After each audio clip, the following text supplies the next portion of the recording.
Oh, we're live, I think. We are for the last 20 seconds. Hello, everybody. Hello, Facebook fans.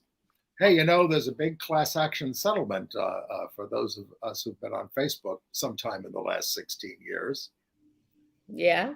They have a website about it, and you can go to and you put in your claim. It doesn't tell you how much you're going to get, but it's about the fact that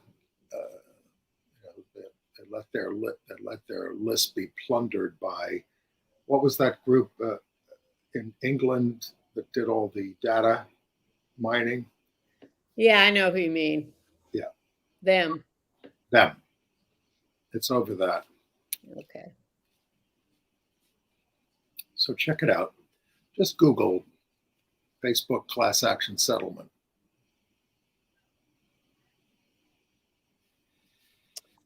All right. I'm trying to remember what it was that I thought was the great story of the week. We'll get to it. How about Mississippi? No, because I don't have that written down. You'll have to tell me. All right, I'll surprise you. Well, here we go. You surprised me. And we have to really escalate the noise we make so that we'll be heard.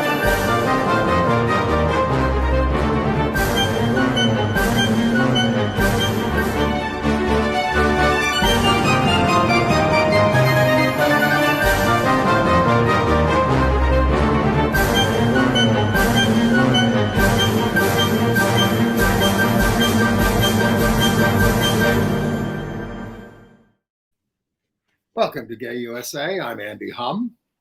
And I'm Ann Northrup, and we're switching back and forth, I see. I think I have to make the font bigger on the print on my computer so I don't have to keep staring at it like that. Right. Okay. Maybe you'll teach me how. Well, okay. But not right this minute. Lots of news. Ron DeSantis, you may have heard of him. He got an honorary degree from the scandal-plagued Liberty University this week, banned abortion after 6 weeks, and vows more revenge on Disney. Busy week, but not necessarily productive in the end. Donald Trump Jr. Is calling on the GOP to stop boycotting Budweiser beer over its alliance with a trans influencer. The Republican Attorney General of Missouri severely restricted gender-affirming care for minors and adults. And we have other stories like that from around the country, but also some progress in Colorado and Washington State. The ringleader of the criminal gang that was drugging, robbing, and killing gay men in New York City was arrested. And there was also the sentencing this week for the man who made violent threats to a dictionary company over their updated gender definitions. No one's safe anymore. President Biden picked a gay man and a gay icon to head his arts commission. It was a week of tremendous losses of important LGBTQ figures this week. One of the top gay book editors of all time, a groundbreaking transgender writer of fantasy novels, a New York gay and AIDS activist and investigative journalist, a Florida gay activist, attorney, and journalist, the music producer who made Madonna a pioneer in gay male erotica, and the founder of an enduring LGBTQ think tank. Oh, yeah, well, the first generation of activists and out people is sort of aging out, and we get a lot of these stories now. And we are following the crackdown on LGBTQ people and organizations that is intensifying in Uganda. But India's High Court is hearing the plea for marriage equality this week, and it sounds sympathetic. Fingers crossed. Good news from Arkansas. Yes, Arkansas. And I'll have reviews of Josh Groban and Annalie Ashford and Sweeney Todd, Fat Ham, the Pulitzer Prize-winning gay black riff on Hamlet, and Shucked, the Broadway musical with an LGBTQ creative team. And why aren't we suing Fox for defamation? Oh. I have to tell you, someone sent out a list of Andy Borowitz stories, satirical stories related to Fox News and this settlement. And one of them said, Fox News to use hiring of Kimberly Guilfoyle for insanity defense. We could show her picture and you would agree with us. Or him. I suspect some people have her vividly in their mind. Well, Ron DeSantis continues to go insane. He signed a bill now he had signed a 15-week abortion ban. Now he signed another one. He's always wants to up it for 6 weeks. But the race for the GOP nomination is apparently a bidding war to see who can be the most oppressive. And while DeSantis made Florida a state where you don't need a permit to open carry an AR-15, he's insisting on metal detectors on his book tour because he doesn't trust all those Second Amendment enthusiasts. This is not going down well in New Hampshire. He's also charging people a minimum of $150 to be in his presence in New Hampshire. That's not going well. But, and he also, I just learned he appointed somebody from the First Liberty Institute, their chief counsel, Jordan Pratt, to the bench of the Court of Appeals in Florida.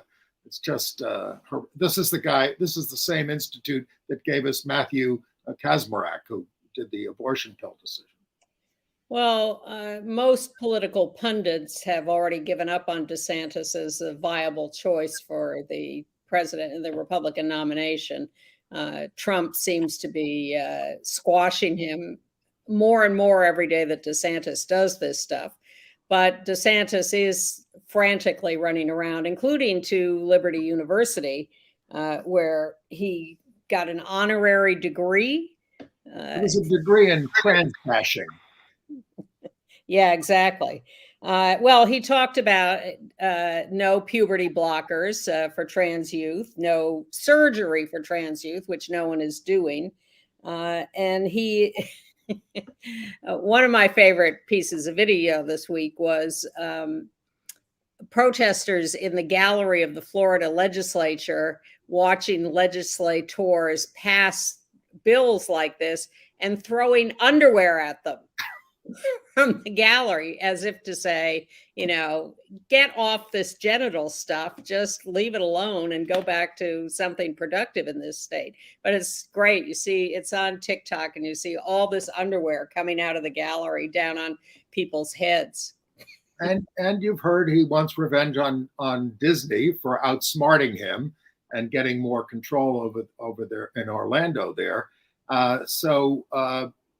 The same day he made this announcement that he was going to build a prison outside the gates of Disney World, Disneyland in California put up a Pride Night coming to there it is in June at Disneyland in rainbow colors, all the Disney characters.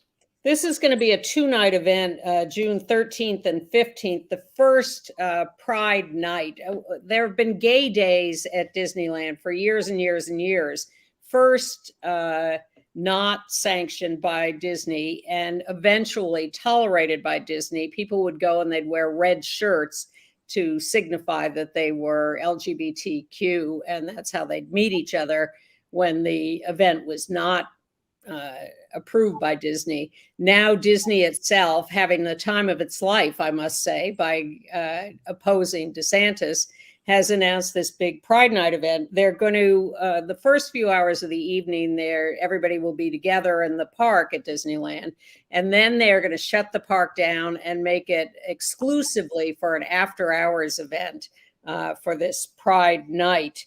Disney After Hours sounds kinky. It does. DeSantis thinks he can get the legislature to somehow repeal Disney's control over its district in Disney World in Florida. But the fact that he's getting up and talking about building competing parks or prisons just shows how impotent his threats are. Well, the pro-DeSantis PAC is running an ad attacking Trump as a gun grabber, soft on the Second Amendment, as opposed to what else Trump grabs, in every Republican at the NRA convention wanted no restrictions on guns. Governor Kristi Noem famously said, "My 2-year-old granddaughter's got a gun and a rifle, a shotgun and a rifle." Trump, meanwhile, ran an ad versus DeSantis of a man eating chocolate pudding using his fingers. It's so elevated. And well, that's what DeSantis did. He ate chocolate pudding with his fingers. And hammered home the point that DeSantis has his fingers in getting your Social Security and your Medicare. Nice. But then there's Donald Trump Jr. Well, wait a minute before we get to him.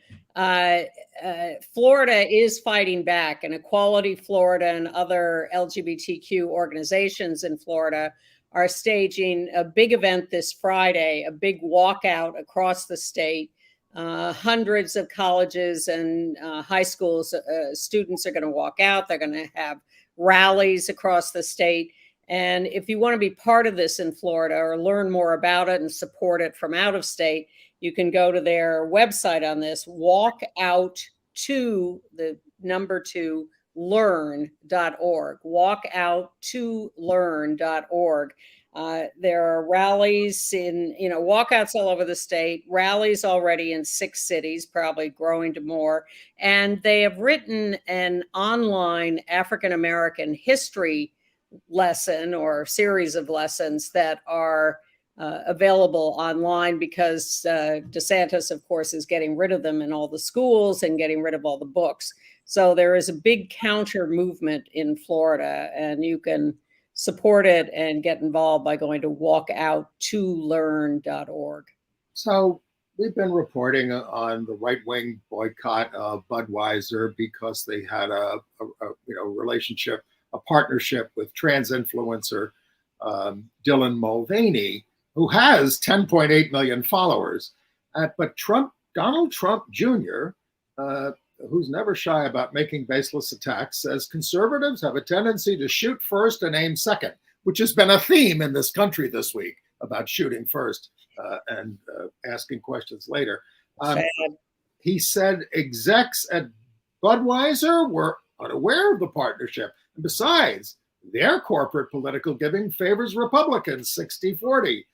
So watch out, Donnie. The forces that you've unleashed will be coming after you as a pedophile supporter if you don't. And, this whole business of cancellation by the right wing has been going on for years. There was a story in The Nation this week about Bob Hope getting canceled after he came out for gun control and for gay rights. I didn't know he had a lesbian daughter who worked with him. Maybe you did. Oh, you're way late. Linda Hope has been talked about as a lesbian for decades. Right. And so, the White House under Ronald Reagan started to ice him out. And he was such a Republican favorite in many ways. And he couldn't get an appointment with the president anymore. But sometimes he made anti-gay jokes in his routine. And when he did one, GLAAD took him on, and he responded by making a PSA that we ran on this program for many years. Here it is. I'm proud to live in this great free country, and I'm proud of our commitment to free speech, and I'm proud of our country's commitment to protecting the rights of its citizens to work and live free from bigotry and violence. That's why I was amazed to discover that many people die each year in anti-gay attacks, and thousands more are left scarred emotionally and physically. Bigotry has no place in this great nation, and violence has no place in this world, but it happens. Prejudice hurts, kills. Please don't be a part of it. You're here. Maybe we ought to start running that regularly again, and so should other stations. It's very contemporary. Well, and he was very supportive of people with AIDS and got involved with Elizabeth Taylor and the movement, and Reagan and Nancy Reagan didn't like that either. And he did get shunned and iced out by the White House after being, Mr. Wonderful for so long.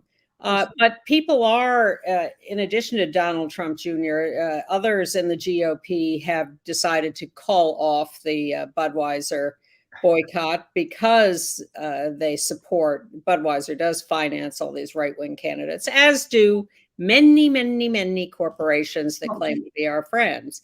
The GOP is backing down from the Budweiser boycott. And Llano, Texas has decided that it will not close its libraries after all. So, there's a little pushback is working. Right. We should say, I mean, a judge ordered them to restore just 12 banned books, and they were ready to just shut down all the libraries. And they backed off that. This is a county where Trump won 80% of the vote. But it was the citizens of Llano objecting to the idea of shutting down the libraries that got them to back off. So those 80% may have voted for Trump, but they know they need libraries in their town. Let's go to Missouri, or maybe not go to Missouri. The Republican Attorney General there, Andrew Bailey, we have a picture of him, has unilaterally issued an emergency regulation using some kind of a consumer protection law to require that minors who have to undergo years of mental health education before they can access gender-affirming care, calling the treatments fraudulent and unlawful and experimental. Doctors have to show the minor has persistent gender dysphoria for 3 years and therapy for 18 months. Now, Lambda and the ACLU are critical and may sue, and the legislature is poised to ban such care anyway and require youth to detransition if they've transitioned. The cruelty doesn't end, and it turns out the emergency rule applies to all, not just minors. Yeah, no, he's going after everybody. I would like to think this is a tsunami that is hitting but is going to disappear in the foreseeable future. But I am sometimes too optimistic. Montana, the legislature passed a bill that medical practitioners can refuse all medical help to anyone they want on the grounds that they have a religious objection. Doctors, pharmacists, nurses, hospitals, anybody can just reject anybody for those religious reasons. And Arkansas passed a law that pharmacists specifically can this is good news. Let's not get to that yet. Save that. Never mind. Well, there are like almost 500 of these anti-LGBTQ bills, most of them anti-trans. And, go to the ACLU.org and check it out, what's going on in your state. And as they are in Florida, fight them. All right. Let me give you the list of some good ones. There was a bill proposed in Florida to ban the flying of pride flags. That has died. The ACLU and the Gilbert Baker Foundation are conducting a campaign all across the nation called Save the Rainbow to fight these proposed laws in states everywhere. And they're, as you see, having a little success. And in Colorado, Governor Jared Polis signed 3 bills supporting healthcare rights, making the state a safe haven for those seeking abortions or gender-affirming care.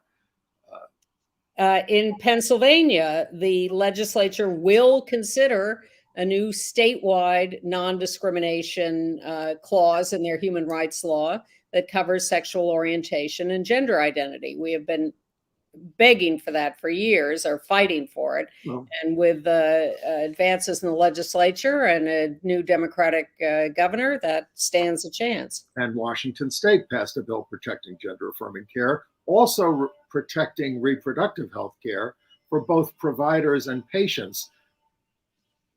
And in Nebraska, Senator Michaela Cavanaugh is continuing with her filibuster against 7 weeks she's been going now, filibustering on the floor of the legislature in Nebraska with some new recruits helping her. We told you last week or the week before about Megan Hunt, her colleague, who has a trans child, and started talking about that and joined the filibuster. So that is continuing. And they can't get anything done. She's filibustering every bill. She's saying, I'm just not going to stand for it. Yeah. But in Mississippi, the U.S. Court of Appeals for the Fifth Circuit there confirmed that Mississippi's anti-sodomy law is unconstitutional 2 decades after Lawrence v. Texas. Mississippi continued to enforce it by requiring people convicted under it to register as sex offenders. And the Center for Constitutional Rights took them on. And now Mississippi owes the center $400,000 in court costs. Well, Mississippi doesn't have a lot of money, so that's it's not going to be good for them. But they're not the only state that has tried to find ways to enforce sodomy laws that are unconstitutional, and police Sounds like- stings it sounds continue. like we can succeed in court if we go. Yes, which is why we support the legal organizations that are doing so much of this basic grassroots work. And in Arkansas, now we can tell the good news, the legislature of Arkansas passed a bill that pharmacists can prescribe HIV PrEP and PEP medications, pre-exposure prophylaxis and post-exposure prophylaxis, sort of a morning after pill if you've had unprotected intercourse, or pre-exposure if you know you're going to have dangerous or risky sex. All right. President Biden has revived the President's Committee on the Arts and the Humanities. It was dissolved during the Trump administration because everybody resigned after Charlottesville, and he talked about white supremacists as very fine people. So the committee members, he appointed Lady Gaga and out gay movie producer Bruce Cohen as the co-chairs. It's also got George Clooney and Troy Hotzer and Jennifer Garner among those. Bruce Cohen produced films such as Milk, about Harvey Milk, American Beauty, To Wong Fu, Thanks for Everything, Julie Newmar, which was a drag queen road comedy. And on TV, he's the guy who produced When We Rise, the miniseries about the gay movement in San Francisco based on Cleve Jones's memoir. The committee's job is to advise the president on cultural policy. The White House also announced a special line on the National Crisis Hotline for LGBTQ youth. If you call the National Crisis Hotline, which is just 988, and then press 3, you will be connected directly to LGBTQ youth specialists who are trained in dealing with specific issues. So that's 988 and then press 3 on the National Crisis Hotline. Okay. I have a correction from last week. I said Ron Wyden was from Washington State. He's, of course, from Oregon. And he does want the FDA to ignore the court ruling against abortion rules. Well, okay. And we're happy to see that Senator Tammy Baldwin is running for re-election in Wisconsin. Wisconsin's going to be an interesting state next year. But I don't know. Yeah, there's Tammy out happily campaigning for something. I can't read the signs. Maybe for herself.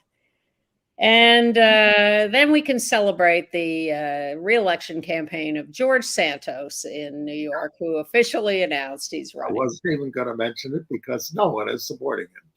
No, but it'll be fun to watch.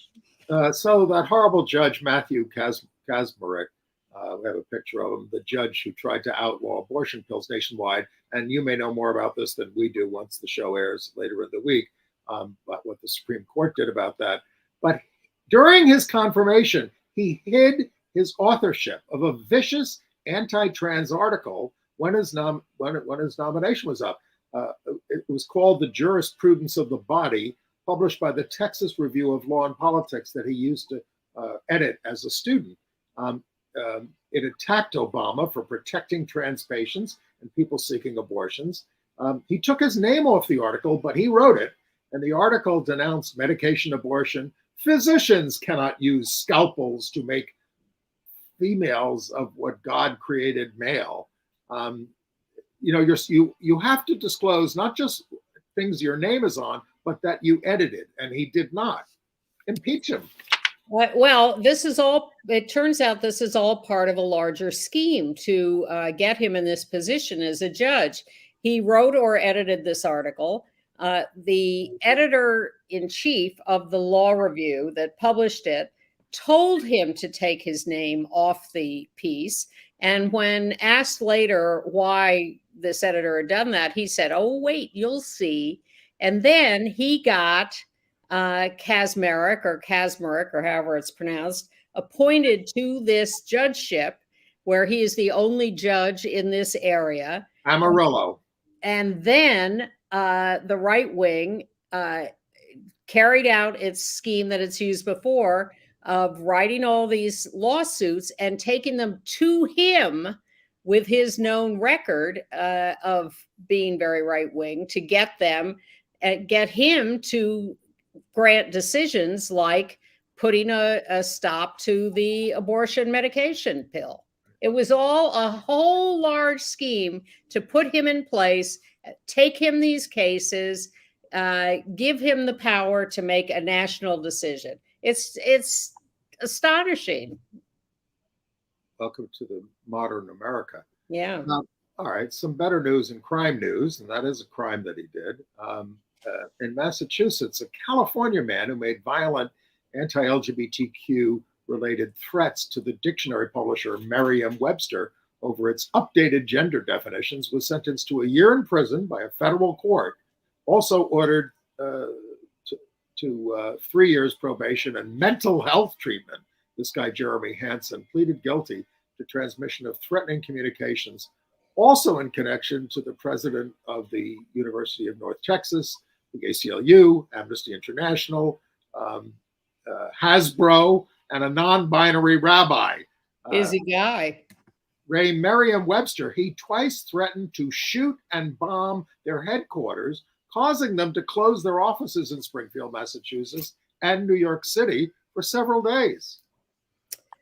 These guys have too much time on their hands. And too many guns. And too many guns, and they're watching too much Fox News. In Lansing, Michigan, LGBTQ-themed murals on public walls have been repeatedly defaced with violent homophobic slogans. Lansing keeps replacing them. I think they had to place some cameras up there, but they have not yet found the perpetrator. Here's a blow to the Stop the Steal movement. The far-right founder of it, Ali Alexander, we have a picture of him, there he is on the left. He is now accused by two men of coming on to them when they were teenage boys, asking for nude pics from a 17-year-old and pressuring a 15-year-old to have sex with him. Now, some of this exposure comes from, of all people, Milo. Alexander is buddies with the white supremacist anti-LGBTQ campaigner Nick Fuentes, the famous white supremacist who Trump had lunch with, who tried to cover for him. Alexander says, "I'm struggling with same-sex attraction," which has never been an excuse for sexual harassment. And now Marjorie Taylor Greene calls Alexander and Fuentes disgusting. Well, today's update was that Alexander has apologized for this, but in part because Milo Yiannopoulos is mad at him for using his name. So there's a lot of infighting going on at the dregs of the right-wing movement. And in New York City, go ahead. Now you're more on top of this than I am. So the third suspect in the drugging murders of gay men leaving bars was arrested. Jaquan Hamilton, 35, apprehended this week. His Confederates there, the other two, were arrested previously in the murders of Julio Ramirez and John Umberger. Police say Hamilton was the mastermind of the operation. The arrests were announced by Manhattan DA Alvin Bragg, joined by Mayor Adams and the police commissioner Keechant Sewell. And of course, you know, you had Jim Jordan in New York trashing us over crime in New York. Well, we're on top of it. Go away. In California, you remember the Menendez case, the brothers who killed their parents, claiming that they'd been sexually abused, and there was some skepticism about that, but they're in jail. Well, now a former member of the Menudo singing group, young men, claims that the Menendez's father sexually attacked him, raped him. This was 20 years ago. So there's some question about whether they can pursue any kind of lawsuit at this point. They're trying to get another trial, aren't they? For the Yeah, and there's and this is all related now to a 3-part series about to air on Peacock called Menendez and Menudo, Boys Betrayed. All right. Some more positive news. Sure. Trans activist, journalist, and economist Imara Jones was named to the Time magazine's Time 100 list of the most influential people of 2023. She's also won Emmy and Peabody Awards for her work. She's the host of The Last Sip, a weekly half-hour news show focusing on millennials of color, especially women and LGBTQ people. And also some potential good news. In Virginia, the 4th U.S. Circuit Court of Appeals, sitting en banc, the entire court, has agreed to take up cases from North Carolina and West Virginia on whether government health plans can ban trans coverage or whether they are mandated to offer coverage for trans medical care. So that sort of looks like it might be a good thing. In more crime news, a Black trans woman, Ashley Burton, 37, was killed in Atlanta during a domestic dispute on April 11th. She was born in Augusta, South Carolina. She moved to Atlanta to pursue a career as a hairstylist and makeup artist and was described as an important force in the industry. Also an accomplished cook and singer-pianist, she fled her assailant and sought help from neighbors, but had been mortally wounded. The assailant, last I heard, is at large. And in Lawton, Oklahoma, out gay Clay Stevens, possibly gender nonconforming, not entirely clear, shot dead by a sex partner in another violent attack. And by the way, the NRA convention was taking place last week, beginning of this week, whatever. All the Republican potential candidates showed up. Not one word about guns. All their speeches were about trans issues in the midst of all these shootings. Well, that, and at least in the case of Clay Stevens, by the way, they have a suspect who's wanted for first-degree murder. Yeah. Shot Clay in the face. A friend of the perpetrator said, he just wanted to beat up Clay, but he got out of control and shot him. Oh, thanks. In San Diego, California, a trans woman, Christina Frost, has been awarded $275,000 in compensation. She was incarcerated in a men's section of a prison for some minor offense. 3 guys jumped her, beat her up viciously, broke her jaw, and she has now received I should have talked about this earlier. It's the Children's Hour in Tennessee, and I'm not referring to the Republican antics in the legislature. There's a bill now to let students report professors who teach divisive concepts such as biases, white privilege, and racism, racism's role in slavery. It passed the House and the Senate. So there, it requires universities to allow any guest speaker, regardless of nonviolent political ideology or nonviolent political party affiliation. So you could have the Nazi Party, I guess, which ought to, if they're nonviolent now, I don't know. I don't think so. Anyway, they ought to ban the Republican Party because it's become quite the violent party. Would they welcome us as speakers? It's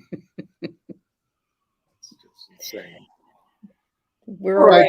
Shall we get to our obituaries? We have a lot of them this week. Well, the top gay book editor, really in the country, Michael Denneny, has died at the age of 80, mostly known for the LGBTQ authors he published at St. Martin's Press, from novelist Edmund White and Andrew Holleran, Randy Schiltz, big AIDS book, and the band played on. He did Divine, among others.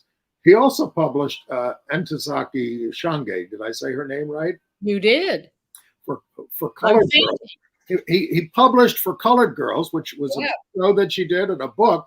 Yep. He got fired for that. Really? The head of the company fired him, and then they brought him back. And of course, it was an enormously successful book at Macmillan. And then he published also the autobiography of Watergate conspirator Gordon Liddy. But when he co-founded Christopher Street Magazine in 1976, aspiring to be the gay New Yorker, sort of, Macmillan fired him for good. That was it. And he talks here in this video about what happened after that.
That was back in 1976. And, he went to... I remember that. I remember when he was regarded as the only gay editor and was at St. Martin's. But, he started at the University of Chicago. He worked under Hannah Arendt. And at the time of his death and at this place, he was at the Politics and Prose bookstore in Washington, D.C. He was promoting his memoir on Christopher Street, Life, Sex, and Death After Stonewall, which really sounds like a terrific book. Exactly, and is full of stories.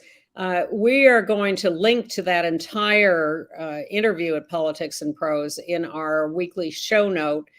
So if you want access to that, go on our website, gayusatv.org, sign up, and you'll get our weekly show note, and in this case, a link to that whole interview. And then our old friend David Kirby died. I've known David for 40 years. He was 62 years old, a gay investigative journalist who'd been director of public information at AMFAR in the early 1990s. We have a picture of him there as a kid with Elizabeth Taylor, who he often accompanied to events. I knew him as a young Politico in the 1980s as executive director of the Americans for Democratic Action and as an aide to City Council President Carol Bellamy and to David Dinkins' mayoral campaign. He wrote several books, controversially, Evidence of Harm, about whether vaccines caused autism. I wasn't fond of that one. I think that was a mistake. But he also wrote Death at SeaWorld, about the mistreatment of the animals there. When They Come For You, about how our civil liberties are being eroded. He wrote for The Advocate, Outweek, many mainstream magazines, as well as the New York Times. He was a war correspondent also. Complications from gastrointestinal surgery, survived by his husband, Carlos Gimeno. Really seminal guy. And then there is Seymour Stein, the creator, co-founder of Sire Records in LA. He died at 80. He was someone who really created the careers of Madonna. You see him there with Madonna and David Byrne. Thank you. I was going to say David, and then I lost the last name. The Ramones, the Pretenders. He was married to a woman for many years, but he realized he was attracted to men. And so he pursued that. Came out publicly in 2017. And then there's attorney Norm Kent, the co-founder of the South Florida Gay News, dead at 73 of pancreatic cancer. He was famous as a fighter for LGBTQ rights and legalized marijuana. We have a picture of him, and a popular radio talk show host. Originally from Brooklyn, grew up in Woodmere, Long Island, just like Harvey Milk, became an advocate for runaway and homeless youth after interviewing boys on the Fort Lauderdale Strip who were doing sex work. Eventually became partners with a guy named John Fugate, who he'd gotten off the streets. That relationship ended after 7 years. But as Kent's health declined in 2018, Fugate and his husband stepped in as caregivers. He defended countless gay men who were arrested for sex in restrooms and beaches. In his final column on March 30th, he wrote, "Keep on doing what is right. Remembering what is right is not always popular, and what is popular is not always right." Also involved in defending people on pot arrests, and was a baseball fanatic. All right. And then there's Rachel Pollack, who was a very famous trans activist, writer, and tarot expert. She had an amazing life. But among other things, she created the first trans superheroine for DC Comics. I love this name, Coagula. And look at Coagula's button there. Put a transsexual lesbian on the Supreme Court. And Rachel Pollack was a transsexual lesbian with her wife for 23 years. She had surgery in 1976, a trailblazer, but she became very, very famous among fans for her tarot expertise and was acclaimed around the world for that. Well, her novel, Unquenchable Fire, the story of a divorced woman who was pregnant with the Messiah in the United States where miracles are commonplace, won the Arthur C. Clarke Award for Best Science Fiction Novel of 1988. Yeah, she was a big deal. And then in LA, David Hurls, who died at 78 after having had a stroke 15 years ago in 2008. We use this picture because he was arrested a lot. He was a legendary pornographer in the 1970s. He created Old Reliable Studios, which specialized in rough trade models. His whole thrust was to not use sort of pretty boys, but he was attracted to criminal types, particularly straight male criminal types, who he used in his pornography. And he was quite a character. The Vice Squad was always going after him, planting drugs on him, that kind of stuff. It was awful. He did suffer for his art. His archives are at something called drummerarchives.com. Well, the Drummer magazine, wasn't that a famous magazine? So he would have been part of that. And Chuck Williams, who he founded an organization to do research on LGBTQ issues, which eventually came together with the Institute for Gay and Lesbian Strategic Studies, which had been started as a think tank to do that kind of research. I was part of that, and that was a response to the right wing having all these things like the American Enterprise Institute and the Heritage Foundation, which were just putting out reams and reams of lies and misinformation, claiming that it was good research for the right wing. And we said, we've been running this movement on anecdote. We need hard facts to be able to take to people. And so Chuck Williams sponsored the merger of those organizations and created the Williams Institute at the UCLA School of Law, putting $20 million into it. And it has become a really fundamentally important organization. His relationship with his partner, Stu Walters, started in 1967 and lasted for 56 years. Pre-Stonewall, as we like to say. Now, you spoke at the David Carter Memorial. Is there anything you want to tell us about?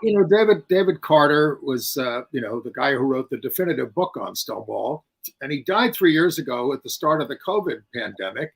And so they just had the memorial service at the Stonewall. His brother organized it.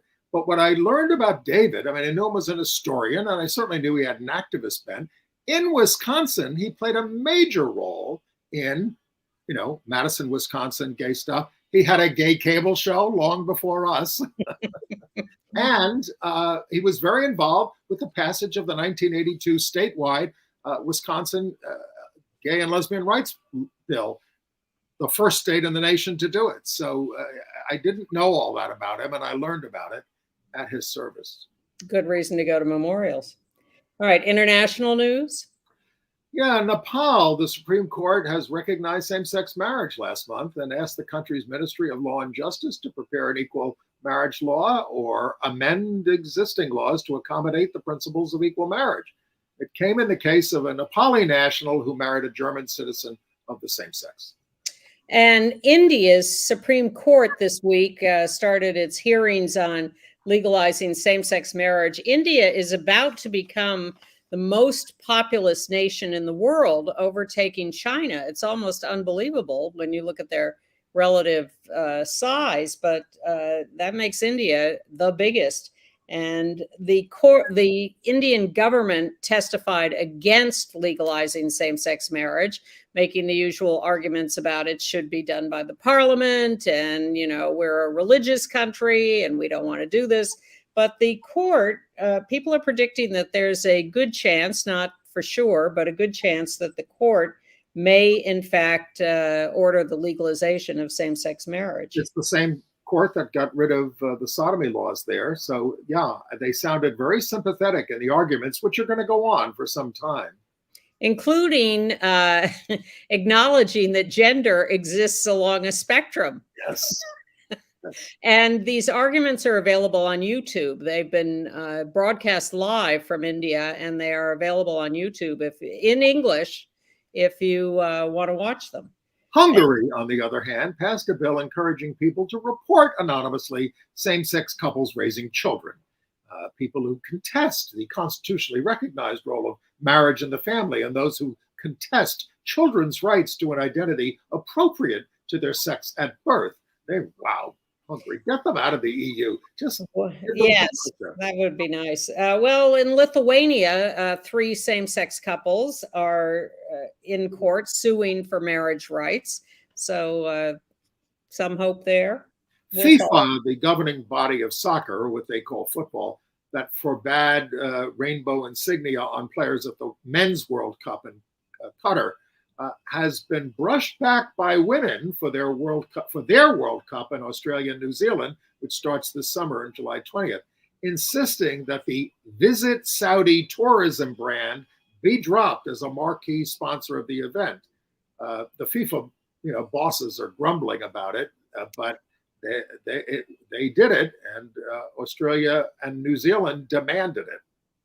Well, that the women's soccer players are 1,000 times more radical than the men, and much more out about being lesbians or whatever. So thank you to them. Uganda is a mess with their Kill the Gays bill coming to fruition any minute, we think. And go ahead. activist. Well, you, me. Activist in Uganda, Kasha Jacqueline Nabogasara, published this picture and slogan, "I am married. This bill will put me to death." It's Because if you have sex more than once, you are a repeat offender. You are, and that's it's an insane law. Also in Uganda, 6 peer educators at healthcare organizations were charged with forming a criminal sexual network falsely, denied bail, subjected to forced anal exams, and this is before the more extreme law has even been signed by the dictator there, Museveni. The government is shutting down all LGBTQ healthcare and human rights organizations in order to root out homosexuality. I would say good luck with that if it weren't so dire and horrible. But in the Cook Islands, the parliament there has decriminalized homosexuality.